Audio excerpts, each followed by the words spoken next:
The massive view screen at the United Earth Defense Command showed what appeared to be a diplomatic miracle. The Arcturus vessels hung in high orbit, their sleek crystalline ships refracting sunlight in beautiful patterns across Earth's atmosphere. Admiral Sarah Chen stood before the assembled world leaders, her usually stern expression softer than usual as she delivered what should have been humanity's greatest moment.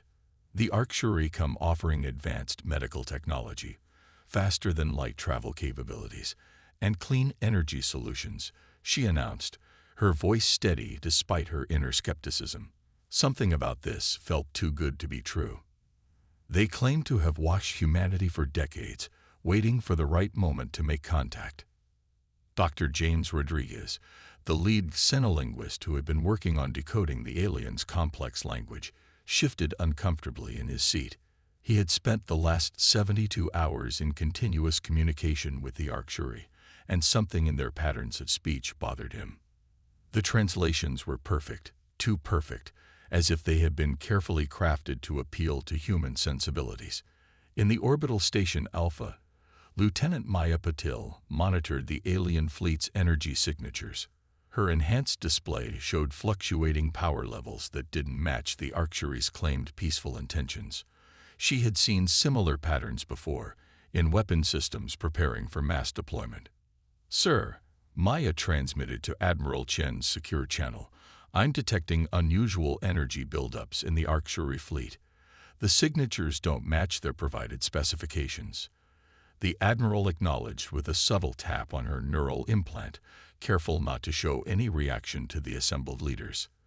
The Arcturus ambassador, a tall, ethereal being named Zextal, continued its presentation about galactic cooperation and shared prosperity.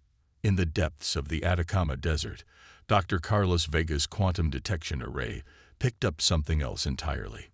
The seemingly peaceful Arcturus ships were generating massive quantum disturbances, creating microscopic tears in space-time. His hands trembled as he cross-referenced the data with historical records. The pattern matched theoretical weapons research from the abandoned Project Oracle. The deception unraveled in an instant. Zextal's diplomatic hologram flickered mid-sentence, its peaceful expression transforming into something predatory. The crystalline ships in orbit suddenly shifted, their beautiful surfaces revealing weapon ports that had been perfectly concealed by advanced metamaterial technology. Admiral Chen's combat training took over. "All stations, this is not a drill. Implementation Protocol 0 immediately." But the Arcturus had planned this moment meticulously. As Earth's defense systems attempted to activate, quantum disruptions from the microscopic tears disabled critical infrastructure. Communications networks crashed, power grids failed, and military installations worldwide found their advanced weapons reduced to useless metal. The first wave of attacks targeted not cities or military bases, but something far more insidious. The Arcturus deployed millions of nanoscale quantum disruptors into Earth's atmosphere. These invisible weapons began systematically destroying the technological foundation of human civilization. Dr. Rodriguez, still monitoring alien communications, decoded their true message. The harvest of another primitive species begins. Their resistance will strengthen the collective. Yet in this moment of apparent defeat, humanity's greatest strength emerged, not in its technology or weapons, but in its ability to adapt and think creatively. Maya Patil noticed something crucial in her final scans before the orbital station went dark. The quantum disruptions had a precise frequency, one that corresponded to an obsolete communication technology, radio waves. While all advanced systems were failing, the simple AM/FM bands remained untouched. Dr. Vega, isolated in his desert facility, recognized that the Arcturus' quantum weapons operated on principles similar to his own research. Their technology wasn't incomprehensible, it was simply more advanced, and anything that could be understood could be countered. Admiral Chen, watching civilization's infrastructure collapse around her, saw not defeat but opportunity. The Arcturus clearly expected humanity to rely on its advanced technology. They hadn't counted on humanity's greatest weapon, its ability to improvise, adapt, and overcome. As the alien ships began their systematic occupation of Earth's major cities, a plan was already forming. Using technology the Arcturian considered primitive and beneath notice, humanity would build its resistance. They would fight back not with advanced weapons, but with the resourcefulness and determination that had allowed humans to survive countless challenges throughout their history. The first phase of Earth's true defense began not with a bang, but with a whisper across ancient radio waves. To all who can hear this, humanity stands unbowed. We have faced extinction before. We have overcome impossible odds. The real fight begins now. The Arcturian believed they had found another easy conquest, another species dependent on advanced technology. They were about to learn why humanity had survived ice ages, plagues, and its own destructive tendencies. Earth would show these advanced aliens that true strength lies not in superior technology, but in the unbreakable spirit of a species that refuses to submit. As darkness fell across the planet, the seeds of resistance were already taking root. The Arcturian's perfect plan had overlooked one crucial fact. Humans are at their most dangerous when everything seems lost. The real war for Earth was just beginning. 3 weeks after the initial invasion, humanity had learned a brutal lesson in humility. The Arcturian controlled every major city, their crystalline ships hovering like silent sentinels over the ruins of Earth's most advanced infrastructure. But in the basement of an abandoned radio station in Seoul, Kim Min-ji was about to change everything. Min-ji had been a quantum computing researcher before the invasion. Now she sat surrounded by equipment that would have been considered obsolete 50 years ago, her fingers dancing across a jury-rigged console built from salvaged parts. The old radio equipment hummed with life, broadcasting on frequencies so primitive the Arcturian's quantum disruption fields ignored them completely. Testing frequency modulation against captured alien tech sample, she spoke into a handheld recorder. Trial 487. The piece of alien technology before her, a small fragment of an Arcturian sensor array, sat isolated in a makeshift Faraday cage. Min-ji had noticed something odd about it during previous tests. When exposed to certain radio frequencies, the crystalline structure exhibited microscopic vibrations. Halfway across the world, in the flooded subway tunnels beneath New York City, Dr. Marcus Bailey received Min-ji's transmission through a network of underground repeater stations. The former marine biologist had made a discovery of his own. The East River's population of electric eels had been behaving strangely ever since the invasion, becoming agitated whenever Arcturian ships passed overhead. The bioelectric fields, he muttered, reviewing Min-ji's data. They're not just similar, they're harmonically related.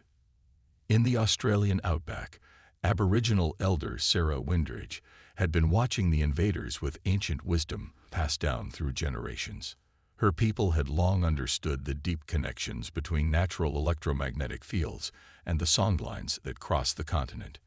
The Arcturian ships disrupted these fields in patterns that reminded her of stories from the Dreamtime. These 3 individuals, separated by vast distances, but connected through humanity's primitive radio network, were unknowingly assembling pieces of a crucial puzzle. The breakthrough came during one of Min-ji's late-night experiments. She had been testing various frequency combinations when a particular pattern caused the alien fragment to resonate at an unexpected frequency. The crystalline structure briefly became translucent, its internal matrix visible. "It's not about power," she transmitted excitedly. "It's about harmony." The Arcturian's supposedly advanced technology operated on principles humanity had dismissed centuries ago. Their quantum manipulations weren't just scientific. They were musical, operating on frequencies that harmonized with natural universal vibrations. Their weakness wasn't in their superior technology, but in their rigid adherence to what they considered perfect mathematical patterns. Dr. Bailey's electric eels had shown him how nature could generate electromagnetic fields that disrupted these patterns. Sarah Windridge's knowledge of ancient songlines provided the framework for understanding how these disruptions could be orchestrated on a global scale. Through the underground radio network, a plan began to take shape. Humanity wouldn't try to match the Arcturian's advanced technology. Instead, they would use Earth itself as a weapon, turning the planet's natural electromagnetic field into a vast resonance chamber. In hidden locations around the world, survivors began assembling simple but effective devices. Old speakers, repurposed electrical transformers, and salvaged electronic components were combined with natural materials that Aboriginal cultures had used for thousands of years to interact with Earth's magnetic fields. The Arcturi, monitoring all advanced communication channels, remained oblivious to the primitive technology being deployed beneath their feet. Their quantum sensors, tuned to detect high-technology energy signatures, missed the growing network of simple electrical devices being connected to the Earth's natural conductors. Admiral Chen, operating from a mobile command center in the Andes Mountains, coordinated the global effort through the radio network. The plan was audacious. They would create a planetary-scale resonance that would disrupt the harmonic frequencies the Arcturi relied upon. Minji's discovery had revealed something else. The Arcturi ships weren't just weapons platforms. They were instruments in a vast, cosmic orchestra. Their technology required perfect harmony to function. By introducing discord into their carefully tuned systems, humanity could turn their greatest strength into a devastating weakness.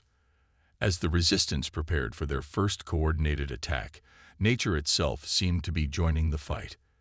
Electric eels in rivers worldwide began generating synchronized pulses.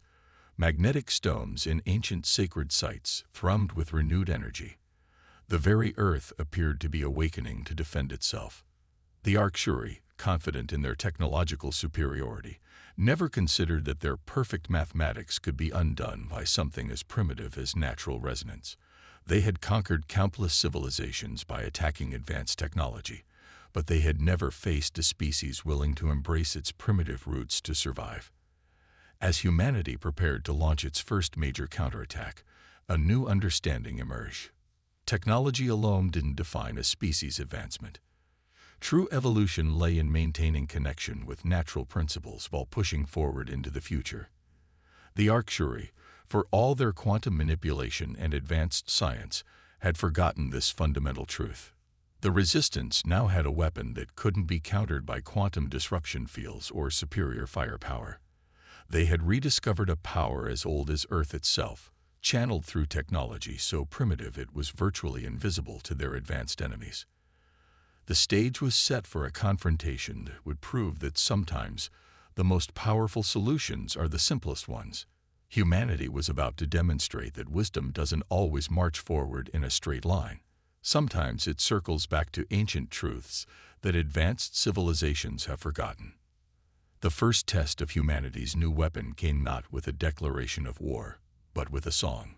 In the pre-dawn hours of a cold autumn morning, Sarah Windridge stood atop Uluru, her voice carrying an ancient melody across the red desert. Around the sacred site, hundreds of salvaged speakers and crude electromagnetic generators hummed to life, their frequencies matching the natural resonance of the earth beneath them. Thousands of miles away, in the submerged ruins of Manhattan, Dr. Bailey activated his network of modified underwater transmitters. The electric eels, now fitted with special conducting harnesses designed by Minji, began generating synchronized pulses that rippled through the ocean's conductive waters. In her soul basement, Minji watched the readings on her jerry-rigged equipment spike. Phase 1 initiated. She transmitted through the radio network. All nodes report status. Across 6 continents, hidden resistance cells activated their devices. Each location had been carefully chosen based on Earth's natural electromagnetic field lines, creating a web of resonant frequencies that grew stronger with each passing second. The primitive technology, powered by everything from salvaged solar panels to bicycle-driven generators, began its work. The first sign that their plan was working came from an Arcturi patrol ship over Sydney. Its crystalline surface, usually a perfect mirror of light, began to shimmer oddly. The ship's quantum field generators, trying to maintain their precise harmonics, fought against the growing discord in Earth's electromagnetic field. Admiral Chen, watching through salvaged binoculars from her mountain hideout, allowed herself a small smile as the reports began flowing in. The Arcturian ships were responding exactly as Minji had predicted. Their rigid adherence to perfect mathematical harmonies made them vulnerable to the chaotic natural frequencies being generated from below. But the Arcturians were far from defeated. As their patrol ships began experiencing difficulties, their command structure adapted. Massive carrier vessels in high orbit deployed new types of quantum stabilizers, attempting to restore harmony to their disrupted networks. The crystalline ships began emitting their own counter-frequencies, creating a celestial battle of resonance and discord. The Resistance had anticipated this response. Phase 2 began as hundreds of small teams moved into position near Arcturian ground installations. These weren't soldiers with advanced weapons, but ordinary people armed with an understanding of how sound and electricity could disrupt the aliens' perfect harmony. In the Amazon rainforest, indigenous tribes used traditional instruments that had been modified with Minji's resonance technology. Their rhythmic music, combined with the natural electromagnetic fields of the region, created disruption zones that the Arcturians couldn't compensate for. Beneath the streets of Paris, musicians played modified pipe organs in the catacombs, their deep bass notes synchronized with the Resistance's frequency network. The sound waves, traveling through the limestone tunnels, created interference patterns that destabilized Arcturian ground forces. The aliens' response was swift and brutal. Unable to pinpoint the sources of the disruption, they began systematic sweeps of major population centers. Their quantum weapons, still functioning despite the interference, caused devastating damage wherever they encountered resistance. But humanity had learned from its earlier defeats. The resistance cells stayed mobile, never staying in one place long enough to be targeted. The network of primitive technology, spread across thousands of locations, proved impossible to destroy completely. Every time the Arcturian neutralized one node, 3 more would activate in different locations. Minji's research had revealed another crucial weakness in the alien technology. The Arcturian ships, like any crystalline structure, had natural resonant frequencies. When exposed to these frequencies for extended periods, the perfect atomic alignment of their hull materials began to degrade. This discovery led to the creation of harmonic mines, simple devices that could be hidden near Arcturian landing zones. These weapons required no advanced technology, just precisely tuned pieces of metal and basic electronic components that would vibrate at the exact frequency needed to weaken the alien ship structure. The underground revolution grew stronger with each passing day. Humanity's primitive but effective tactics forced the Arcturians to constantly adapt their strategies. The aliens, who had expected to face desperate attacks with inferior versions of their own technology, found themselves fighting an enemy that used the very laws of physics against them. Admiral Chen coordinated these efforts through a network that seemed, to the Arcturians' advanced sensors, like meaningless background noise. The Resistance used everything from Morse code to simple radio broadcasts, hidden within the natural electromagnetic chaos they were creating. But the true power of humanity's response lay not in any single device or tactic, but in its unpredictability. Every resistance cell adapted the basic principles to their local environment and resources. There was no central system for the Arcturians to target, no key technology to neutralize. The Aboriginal songlines in Australia connected to the tribal drums of Africa, which synchronized with the cathedral bells of Europe and the temple gongs of Asia. Each piece added to the discord that disrupted the Arcturians' perfect harmonies, creating a global symphony of resistance that grew stronger with each passing day.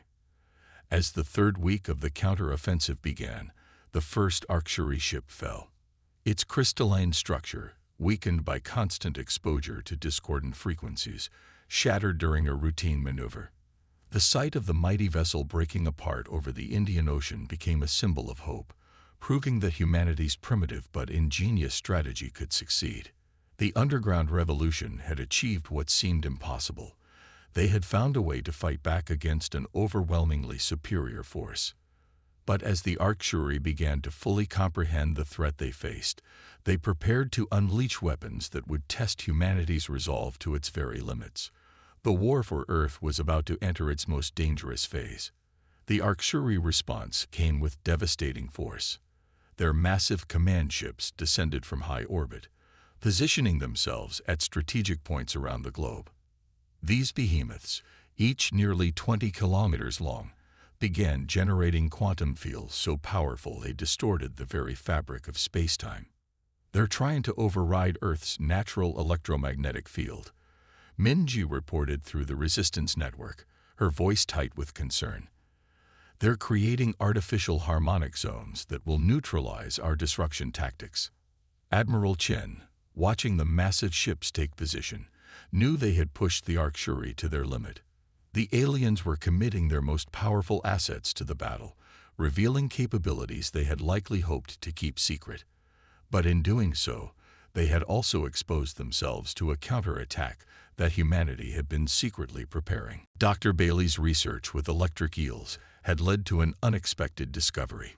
When the Arcturian ships generated their massive quantum fields, they created temporary weaknesses in their own defensive systems. These microscopic fluctuations lasted only milliseconds, but they followed predictable patterns. Sarah Windridge had noticed something similar in the way the alien fields interacted with the songlines. "The stronger they push," she explained over the radio network, "the more they must synchronize with Earth's natural frequencies. They cannot impose their harmony without first connecting to ours." This understanding led to humanity's boldest plan yet. Instead of fighting against the Arcturian's attempt to dominate Earth's electromagnetic field, they would help them do it, but on humanity's terms. The Resistance Network shifted tactics. Around the world, their primitive but effective devices began generating frequencies that actually amplified the Arcturian quantum fields. The aliens, detecting this apparent submission to their superior technology, pressed their advantage. "They're taking the bait," Minji transmitted, watching her instruments show the alien ships increasing their power output. "All cells prepare for phase Omega." In orbit, Lieutenant Maya Patel, who had survived the destruction of her space station by hiding in a primitive maintenance pod, made her move. She had spent weeks collecting debris from destroyed Arcturian ships, specifically fragments of their crystalline hull material. Now she began releasing these fragments in carefully calculated orbits. On the ground, resistance cells positioned their resonance devices at key points along Earth's magnetic field lines. These locations, chosen through a combination of Aboriginal wisdom and modern geomagnetic surveys, formed a complex geometric pattern around the globe. The Arcturian, focused on establishing their dominant harmonic field, didn't realize they were being drawn into a trap. Their massive ships continued to generate ever stronger quantum fields, trying to establish complete control over Earth's electromagnetic spectrum. Then, at precisely the right moment, Admiral Chen gave the signal. "Execute phase Omega. All cells, maximum power."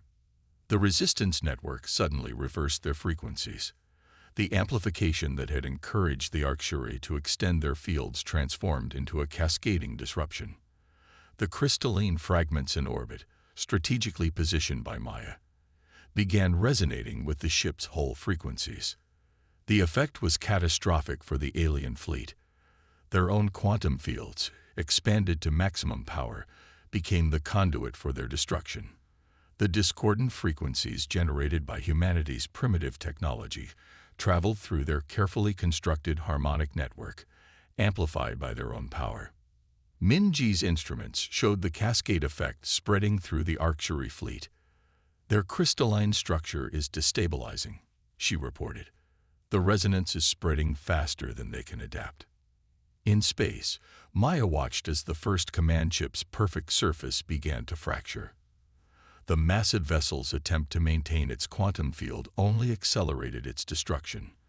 Like a crystal glass shattered by the right musical note, the ship broke apart in a spectacular display of light and energy. The Arcturian tried to disconnect from their own network, but it was too late. The harmonic cascade had become self-sustaining, feeding on the energy of their own quantum fields. Ship after ship succumbed to the destructive resonance. On the ground, the resistance cells maintained their disruption, preventing the Arcturian from stabilizing their remaining vessels. The aliens' perfect harmony had become their perfect destruction. Their rigid adherence to mathematical precision left them unable to adapt to the chaotic natural frequencies that humanity had unleashed. Sarah Windridge, standing once again atop Uluru, led a chorus of ancient songs that seemed to vibrate in harmony with the Earth itself. The Aboriginal elders had known for generations that the planet had its own voice, its own power. Now that power had been turned against those who sought to dominate it. As the Arcturus command ships fell from the sky, breaking apart in spectacular cascades of crystalline fragments, humanity witnessed the true power of their victory. They had defeated an technologically superior enemy, not by matching their advanced weapons, but by understanding and working with the fundamental forces of nature itself. Admiral Chen, watching the destruction of the alien fleet, transmitted a final message through the Resistance Network. Remember this day. We won not because we had the strongest weapons, but because we never forgot our connection to the natural world. Our primitive technology, combined with ancient wisdom, proved more powerful than all their quantum mechanics. The remaining Arcturus ships, those that had survived the harmonic cascade, began a desperate retreat from Earth's atmosphere. Their perfect invasion plan, based on mathematical precision and technological superiority, had been undone by a species they had gravely underestimated.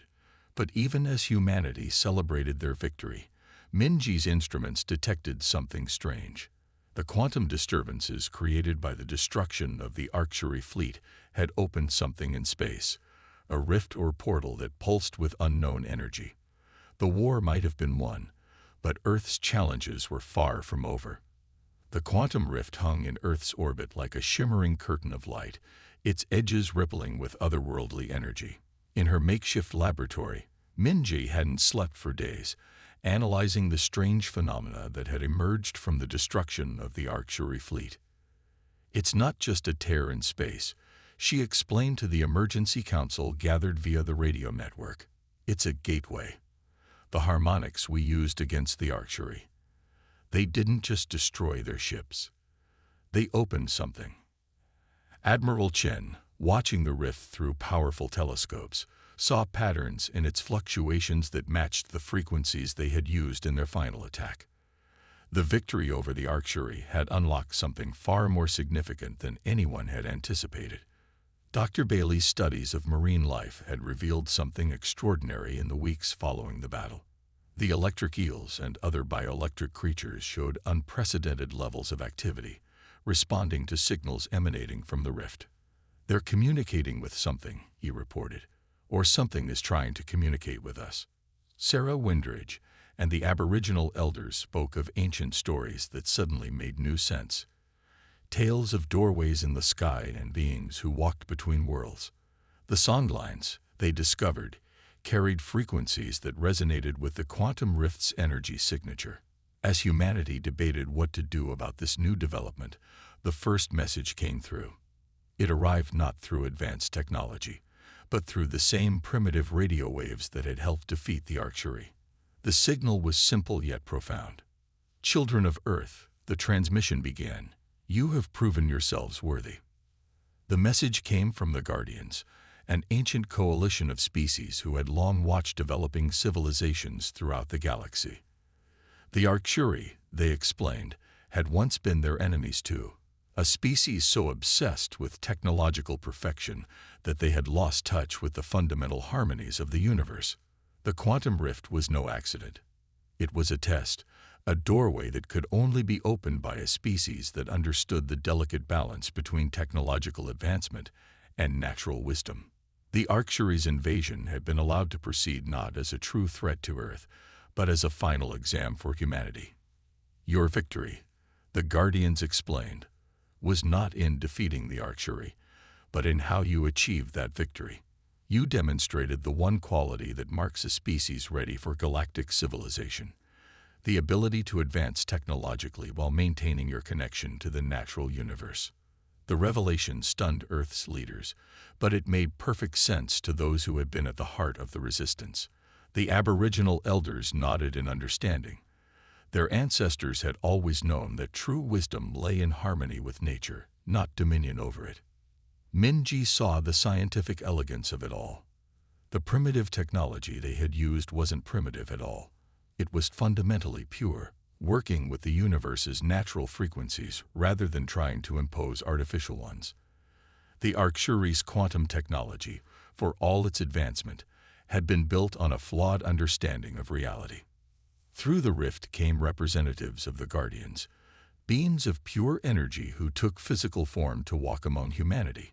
They brought with them knowledge, but not to overwhelm or replace Earth's own development. Instead, they offered guidance on how to grow while maintaining the balance humanity had demonstrated during the invasion. The gifts they brought weren't advanced weapons or quantum computers.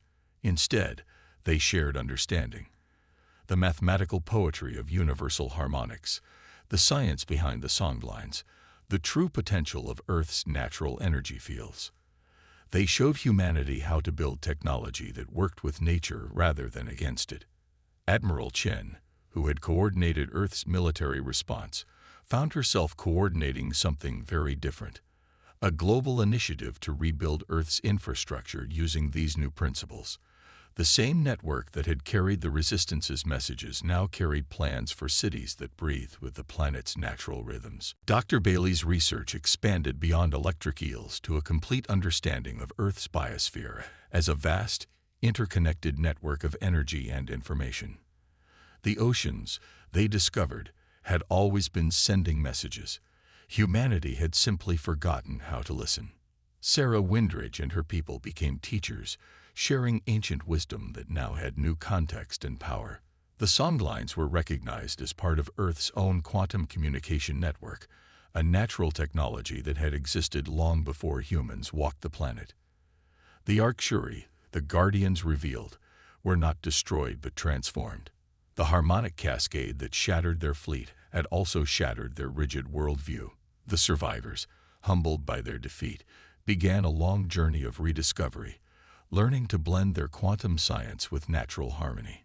As Earth took its place among galactic civilizations, humanity carried forward a profound lesson.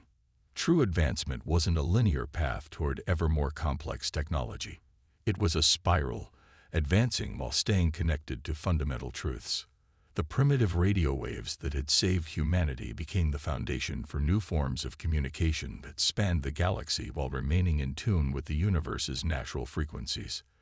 The quantum rift remained in orbit, a permanent reminder of humanity's achievement and potential. It became a gateway not just to other worlds, but to a new understanding of humanity's place in the cosmos. Earth's victory over the Arcturi had proven that the future belonged not to those with the most advanced technology, but to those who best understood how to use it in harmony with the eternal rhythms of the universe. As Minji stood with her former enemies, now allies, watching Earth's first harmonically powered ships rise into the sunset, she understood that humanity's greatest strength had always been its ability to learn, adapt, and grow while keeping its roots firmly planted in the wisdom of the past. The future that awaited wasn't one of cold technological perfection, but a vibrant, living harmony between the ancient and the new.